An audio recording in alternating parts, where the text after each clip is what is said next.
Hello दोस्तों, तो स्वागत है आप लोग का हमारे YouTube चैनल नॉलेज डिस्कशन में। तो आज के इस वीडियो में हम लोग एक नया चैप्टर शुरू करने जा रहे हैं। वो चैप्टर का नाम है हमारा त्रिभुज ट्रायंगल, जो कि 10th क्लास NCERT का जो मैथ का बुक है आपका 6th चैप्टर त्रिभुज यानी कि ट्रायंगल। अब हम लोग बात करते हैं थोड़ा सा इसका एग्जाम में कि बोर्ड एग्जाम में इसका कितना रोल है, कितने मार्क्स का क्वेश्चन आपका इस चैप्टर से पूछा जाता है। तो हम लोग बात करते हैं त्रिभुज। ये जो है आपका मैथ का एक सेक्शन है ज्योमेट्री। क्या है? ज्योमेट्री, यानी कि इसको हिंदी में बोलते हैं ज्यामिति बोलते हैं। ज्यामिति में यानी कि ज्योमेट्री में आपका दो चैप्टर आता है। एक आता है आपका त्रिभुज जो कि चैप्टर नंबर 6 है। क्या है? चैप्टर नंबर 6 जो कि त्रिभुज में आता है। ये भी क्या? ज्यामिति में आता है। ज्यामिति के अंतर्गत ये चैप्टर हमारा आता है। अब बात करते हैं रचना, कंस्ट्रक्शन। ये आपका NCERT का जो मैथ का बुक है उसमें चैप्टर जो आपका 11 है, 11 नंबर चैप्टर, वो आपको इसी में ज्यामिति में ज्योमेट्री के अंतर्गत आपका आता है। तो हम लोग बताना ये चाह रहे थे कि ज्योमेट्री में यानी कि ज्यामिति में दो चैप्टर आते हैं। कितने चैप्टर आते हैं? दो चैप्टर आते हैं। पहला चैप्टर जो है आपका चैप्टर नंबर 6, चैप्टर नंबर 6, ठीक है, चैप्टर नंबर 6। और सेकंड जो है आपका रचना, कंस्ट्रक्शन, चैप्टर नंबर 11, 11, ठीक है। तो इन दोनों चैप्टर जो है आपका ज्यामिति के अंतर्गत में पढ़ना है। अब बात करते हैं इन दोनों चैप्टर से आपका टोटल ओवरऑल 20 से 25 मार्क्स के क्वेश्चन आपके बोर्ड एग्जाम में पूछे जाते हैं। क्या? 20 से 25 नंबर का। ये मैं एग्जैक्ट नहीं कह सकता हूँ कि 20 या 25, आगे पीछे हो सकता है। ऑब्जेक्टिव और सब्जेक्टिव दोनों मिला लिया जाए, आपका ऑब्जेक्टिव और सब्जेक्टिव दोनों मिलाकर आपका 20 से 25 मार्क्स सिर्फ इन दोनों चैप्टर से, चैप्टर नंबर 6 और चैप्टर नंबर 11, 11, दोनों चैप्टर से कितने मार्क्स के पूछे जाएंगे? 20 से 25 नंबर का ओवरऑल ऑब्जेक्टिव और सब्जेक्टिव मिलाकर। तो हम लोग एक नया चैप्टर शुरू करने जा रहे हैं। तो हम लोग पहले कौन सा चैप्टर पढ़ेंगे? पहले हम लोग त्रिभुज पढ़ेंगे। क्या पढ़ेंगे? त्रिभुज, ठीक है। तो हम लोग को यहाँ से शुरू करना है त्रिभुज के बारे में। तो चलिए हम लोग नया चैप्टर को शुरू करते हैं जिसका नाम क्या है? त्रिभुज। तो अब हम लोग क्या करेंगे, थोड़ा सा पीछे का अपना 8th क्लास 9th क्लास में जो भी अब त्रिभुज से रिलेटेड जो भी चीज़ें पढ़े होंगे उसको क्या करते हैं, हम लोग थोड़ा सा पीछे का रिवाइज कर लेते हैं शॉर्ट में। तब हम लोग क्या करेंगे, इसको समझना शुरू करेंगे जो अपना 10th क्लास का सिलेबस जहाँ से शुरू होता है, समरूप आकृति यानी कि सिमिलर फिगर। तो बात करते हैं पिछले वाले क्लास की। तो आप लोग क्या पढ़े होंगे त्रिभुज के बारे में? क्या पढ़े होंगे कि त्रिभुज कहते किसको हैं, यानी कि त्रिभुज क्या होता है? तो 3 भुजाओं से घिरी हुई बंद आकृति को क्या बोलते हैं? त्रिभुज बोलते हैं। 3 भुजाओं से घिरी हुई बंद आकृति को क्या बोलते हैं? त्रिभुज बोलते हैं। 1 भुजा, 2 भुजा, 3 भुजा। 3 भुजा हो गया। 3 भुजाओं को जब आपस में बंद कर देंगे तो क्या बनेगा? एक ऐसा आकृति बनेगा, वो त्रिभुज बनेगा। क्या बनेगा? त्रिभुज बनेगा। तो त्रिभुज में 3 भुजा होते हैं, 1 भुजा, 2 भुजा, 3 भुजा। 3 कोण होते हैं, 1 कोण, 2 कोण और 3 कोण। कितने कोण होते हैं? 3 कोण होते हैं, 3 भुजा होता है, ठीक है। ये तो हो गया आपका त्रिभुज का मतलब हो गया और त्रिभुज का जो अंग होता है। आप लोग त्रिभुज का मतलब समझ गए होंगे। अब हम लोग बात करते हैं त्रिभुज के प्रकार भी होते हैं। क्या होते हैं? विभिन्न प्रकार के त्रिभुज होते हैं। तो कोण के आधार पर देखा जाए, कोण के आधार पर त्रिभुज 3 प्रकार के होते हैं। आपका पहला हो गया न्यून कोण, दूसरा हो गया क्या हो गया? समकोण, तीसरा हो गया अधिक कोण। न्यून कोण क्या होता है? जिस त्रिभुज का प्रत्येक कोण क्या होता है? 90 डिग्री से कम होता है। प्रत्येक कोण का मान क्या होता है? 90 डिग्री से कम होता है, तब उसको क्या कहेंगे? न्यून कोण कहेंगे। और समकोण कब कहेंगे? समकोण त्रिभुज कब कहेंगे? जब उस त्रिभुज का एक कोण क्या होता है? 90 डिग्री होता है। क्या होता है? 90 डिग्री होता है, तब उसको समकोण त्रिभुज कहते हैं। अधिक कोण त्रिभुज कब होता है? जब एक कोण का मान क्या होता है? 90 डिग्री से ज़्यादा होता है, तब उसको अधिक कोण कहते हैं, ठीक है। तो कोण के आधार पर त्रिभुज 3 प्रकार का ये हो गया। अब बात करते हैं भुजा के आधार पर। क्या होता है? भुजा के आधार पर, साइड के अकॉर्डिंग टू साइड देखा जाए, भुजा के आधार पर देखा जाए तो त्रिभुज भी 3 प्रकार के होते हैं। आप लोग जानते होंगे समबाहु त्रिभुज, जिसकी तीनों भुजाएं क्या होती है? बराबर होती है। तीनों भुजाएं जिसकी बराबर, उसको समबाहु त्रिभुज बोलेंगे। दूसरा हो गया समद्विबाहु त्रिभुज। समद्विबाहु त्रिभुज कहने का मतलब जिसकी 2 भुजा क्या हो?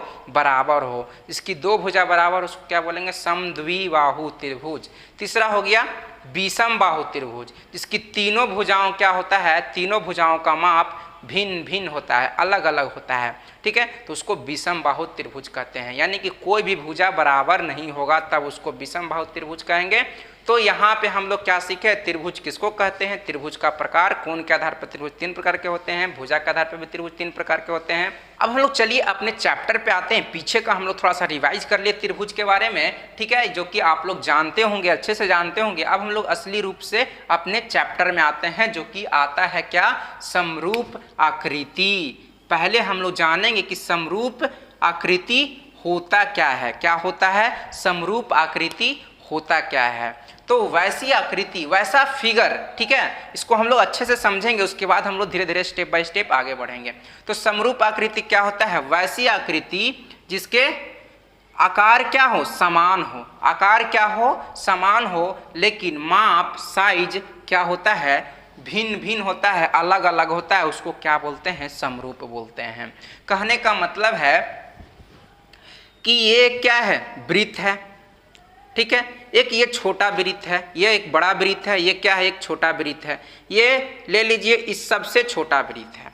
तो ध्यान से इसको सिंपल लैंग्वेज में हम लोग समझे कि समरूप आकृति, आकृति मतलब कोई भी फिगर, ठीक है, समरूप कहने का मतलब यहाँ पे बताया आपको। फिर से आसानी लैंग्वेज, सिंपल लैंग्वेज में इसको समझिए, सिंपल तरीके से। समरूप कहने का मतलब क्या होता है, जो देखने में एक जैसा लगे, क्या हो, देखने में एक जैसा लगे, लेकिन उसके माप यानी कि साइज क्या हो, अलग अलग हो, तो उसको समरूप आकृति बोलते हैं। इसका माप देखिए, ये देखने में क्या लग रहा है, सब आपको एक जैसा लग रहा है, गोल गोल गोल, ठीक है, यानी कि वृत्ताकार, क्या लग रहा है, वृत्ताकार लग रहा है, ये वृत्त के आकार का है। तो ये देखने में छोटा बड़ा है, लेकिन देखने में क्या लग रहा है, एक जैसा लग रहा है, तो इसको क्या बोलेंगे, ये समरूप बोलेंगे। क्या ऐसी आकृति बोलेंगे, इसको समरूप आकृति बोलेंगे, ठीक है, इसको समरूप आकृति बोलेंगे।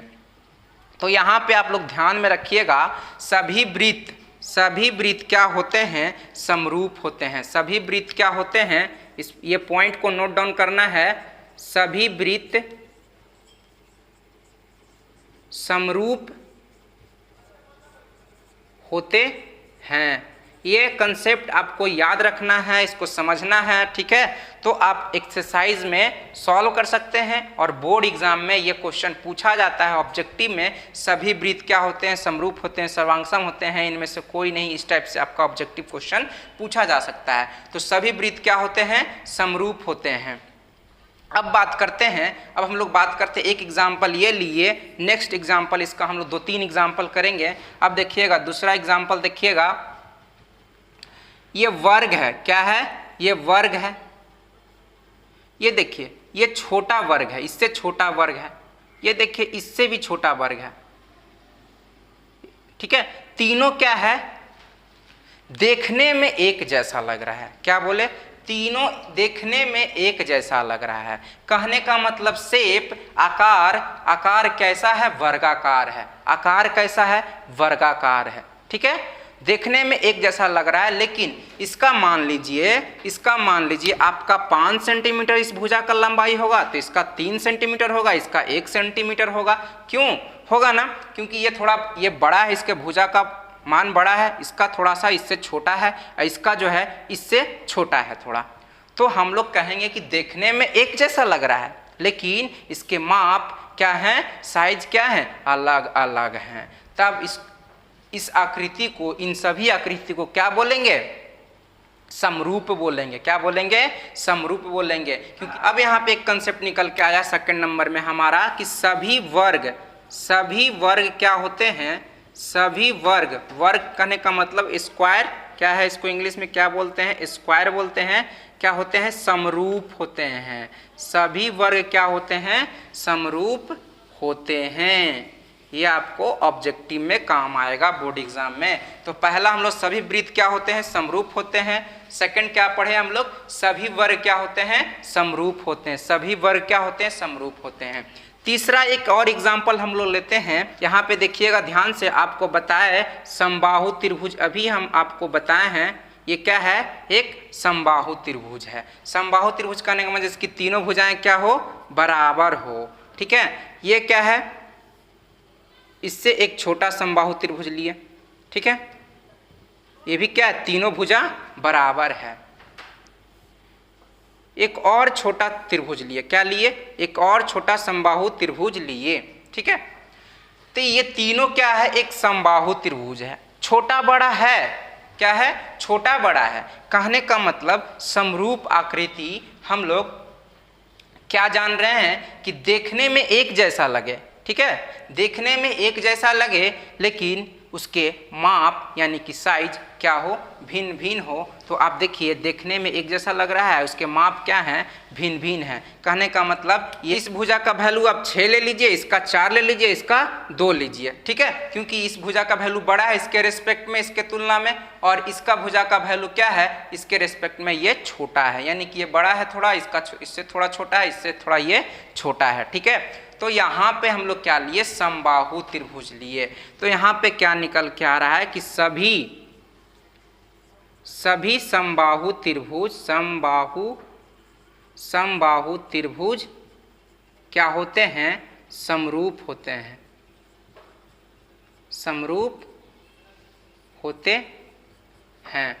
तो यहाँ हम लोग समझ गए होंगे। हम लोग आगे बढ़ते हैं और समझने का कोशिश करते हैं कि दो गो, नेक्स्ट जो आपका पॉइंट है कि दो बहुभुज के समरूप होने का शर्त, ठीक है। दो गो बहुभुज, बहुभुज कहने का मतलब है एक से अधिक भुजा, एक से अधिक भुजा वाला आकृति। तो त्रिभुज भी क्या है, एक बहुभुज है। चतुर्भुज भी क्या है, एक बहुभुज है। बहुभुज कहने का मतलब एक से अधिक भुजा से बना हुआ आकृति। तो हम लोग यह सीखेंगे कि दो गो बहुभुज, कोई भी दो गो बहुभुज ले लेंगे, उसमें त्रिभुज भी आ सकता है, चतुर्भुज भी आ सकता है। तो हम लोग दोनों सीखेंगे, एक बार चतुर्भुज को लेकर सीखेंगे, एक बार त्रिभुज को लेकर सीखेंगे, ठीक है, जो कि आपको आगे काम आएगा। तो बात करते हैं दो गो बहुभुज के समरूप होने का शर्त क्या क्या होना चाहिए। इसके शर्त क्या है, उसके संगत कोण क्या होंगे, बराबर होंगे, तथा उसके संगत भुजा का अनुपात क्या होगा, बराबर होगा। अब हम लोग ये सब बात को समझने का पूरा कोशिश करते हैं कि संगत कोण का बराबर होने का मतलब क्या है और संगत भुजा के अनुपात का बराबर होने का मतलब क्या है। अब देखिए इस स्टेटमेंट को, ये जो आपका लिखा है उसको हम लोग फिगर से समझने का कोशिश करते हैं। संगत कोण का मतलब क्या बताया है आपको, ये कोण, ठीक है, एंगल ए एंगल पी के बराबर है, ये 90 डिग्री है तो ये भी 90 डिग्री है, ठीक है। तो क्या कहेंगे, एंगल ए बराबर एंगल बी, पी क्या है, एंगल पी आपका क्या है, संगत कोण है। एंगल ए बराबर एंगल पी संगत कोण है जिसका वैल्यू क्या है, 90 डिग्री है। इसी प्रकार से आप क्या कहेंगे, एंगल बी बराबर एंगल क्यू, क्योंकि दोनों क्या है, 90 डिग्री है। एंगल सी बराबर एंगल एस, क्योंकि ये भी दोनों 90 डिग्री है। एंगल डी बराबर एंगल आर, ये भी क्या है, 90 डिग्री है। तो आपको बस इसका मतलब आपको समझाना चाह रहे हैं, जो कि आपको आगे के क्वेश्चन में सॉल्व करने में काम आएगा। दूसरा क्या बोल रहा है, उसके संगत भुजा का अनुपात क्या होता है, बराबर होता है। कहने का मतलब है, यानी कि इसको सीधा करके लिखेंगे हम लोग तो क्या लिखेंगे, आपका ए बी बटा पी क्यू बराबर आपका ए सी बटा क्या आ जाएगा, ए सी बटा पी एस बराबर आपका आ जाएगा सी डी बटा क्या आ जाएगा, एस आर आ जाएगा, और बी डी क्या आ गया, बी डी बटा क्यू आर क्या आ जाएगा, क्यू आर। सबका देख लीजिए 4.2 डिवाइडेड बाई 2.1 कट जाएगा तो क्या आ जाएगा, 2 आ जाएगा। सबका वैल्यू क्या आ जाएगा, आपका 2 आ जाएगा। कहने का मतलब संगत भुजा का अनुपात क्या आ गया, सबका बराबर आ गया, सबका 2 आ गया। सारे का सारा कितना आ गया, 2 आ गया। आपको सॉल्व करके भी दिखाया तो आपको ये समझना था, तो जो कि हम लोग समझ चुके। अब हम लोग सीखेंगे दो त्रिभुज के समरूप होने का शर्त। दो गो त्रिभुज कब समरूप होगा, क्योंकि ये बोर्ड एग्जाम में पूछा जा चुका है कि दो त्रिभुज कब समरूप होते हैं। अब हम लोग आगे बढ़ते हैं और सीखेंगे कि दो त्रिभुज के समरूप होने का शर्त क्या होता है।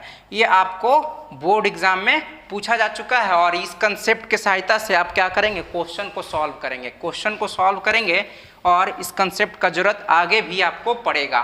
तो दो त्रिभुजों के समरूप होने का शर्त क्या होता है, पहला शर्त होता है कि उसके संगत कोण क्या होते हैं, बराबर होते हैं। दूसरा शर्त क्या होता है, उसके संगत भुजा का अनुपात क्या होता है, बराबर होता है। इसको हम लोग अच्छे से फिगर से समझते हैं। एक त्रिभुज ये लिए और एक त्रिभुज लिए, क्या लिए, एक और त्रिभुज लिए, ठीक है।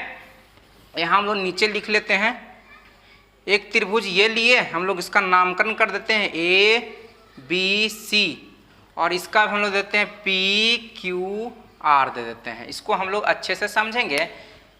पहला कंडीशन क्या बोल रहा है, इसको हम लोग क्या बोलेंगे, पहला कंडीशन उसके संगत कोण बराबर होना चाहिए। कहने का मतलब ये कोण और ये कोण क्या है, संगत कोण है।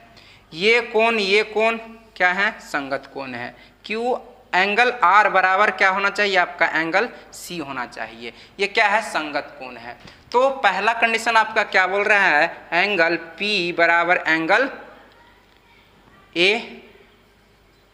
दूसरा आपका बोल रहा है इसी में एंगल Q बराबर एंगल B, एंगल Q बराबर एंगल B। तीसरा आपका बोल रहा है एंगल R बराबर एंगल C होना चाहिए। उसके संगत कोण क्या होंगे, बराबर होंगे, तब क्या होगा, समरूप होगा। पहला कंडीशन ये। दूसरा कंडीशन उसके संगत भुजा का अनुपात क्या होना चाहिए, बराबर होना चाहिए। कहने का मतलब ये ले लीजिए आप, ये भुजा क्या बोले, ये भुजा क्या है, PQ है, और ये भुजा क्या है आपका, दूसरा कंडीशन हम लोग लिखेंगे कि PQ बटा AB बराबर, अनुपात लेना है हम लोग, क्या लेना है, अनुपात लेना है।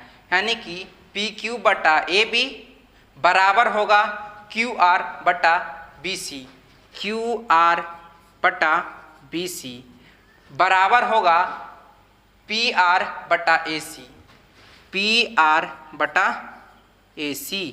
ठीक है, ये दोनों का अनुपात क्या आना चाहिए, आपका बराबर आना चाहिए। तो हम लोग क्या सीखे कि दो त्रिभुजों के समरूप होने का शर्त क्या होता है, उसके संगत कोण क्या होना चाहिए, बराबर होना चाहिए। ठीक है, एंगल P का वैल्यू एंगल A के बराबर होना चाहिए, यानी कि इस एंगल का जो मान होगा वो इसका होना चाहिए। ठीक है, और इस एंगल का जो मान होगा वो इसका होना चाहिए, यानी कि सबका क्या होना चाहिए, संगत कोण का क्या आना चाहिए, आपका बराबर होना चाहिए। कहने का मतलब इसका 60 डिग्री है तो इसका भी 60 डिग्री होना चाहिए, इसका 45 डिग्री है तो इसका 45 डिग्री होना चाहिए, इसका आपका 65 डिग्री है तो ये भी आपका 65 डिग्री होना चाहिए। अब बात करते हैं, ये मान लीजिए कि 2 सेंटीमीटर का, ये मान लीजिए थोड़ा सा इसको बड़ा ले लेते हैं, 3 ले लीजिए, और ये क्या होगा 1.5 है, तो क्या होगा, ये अनुपात कैसे बराबर आएगा। हम लोग कोण को तो समझ लिया, अब हम लोग भुजा को समझते हैं, ये दूसरा को समझते हैं। उसके संगत भुजा का अनुपात बराबर होना चाहिए, यानी कि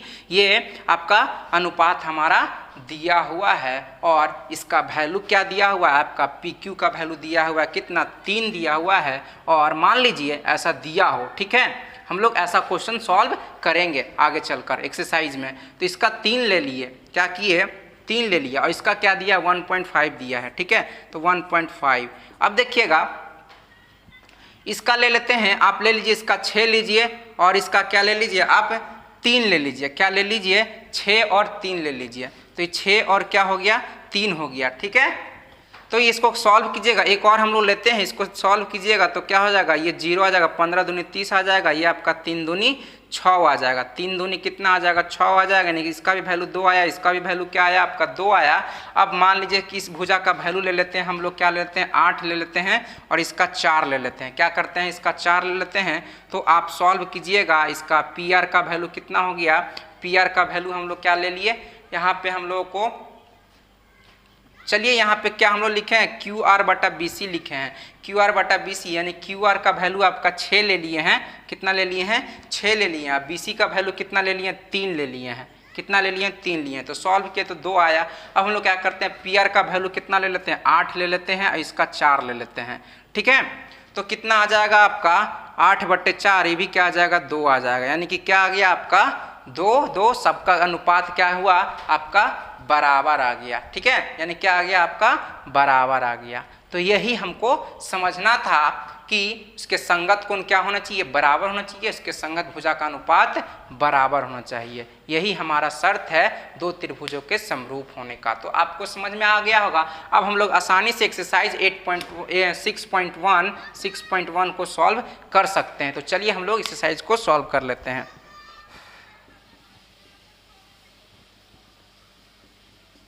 अब हम लोग बात करते हैं एक्सरसाइज 8.1। हम लोग क्या है, बहुत सारा कंसेप्ट सीख चुके हैं। हम लोग जितना सीखें उसके मदद से क्या कर सकते हैं, 6.1 को सॉल्व कर सकते हैं। यहाँ से आपका ऑब्जेक्टिव क्वेश्चन सिर्फ आपका आ सकता है, सिर्फ ऑब्जेक्टिव क्वेश्चन ही यहाँ से आ सकता है बोर्ड एग्जाम में।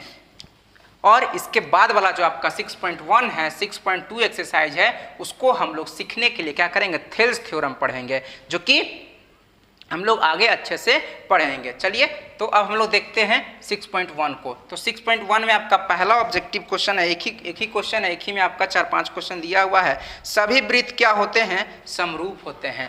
आपका इसका आंसर हो जाएगा पहला का पहला, सभी वृत्त क्या होते हैं, समरूप होते हैं। क्या होते हैं, समरूप होते हैं।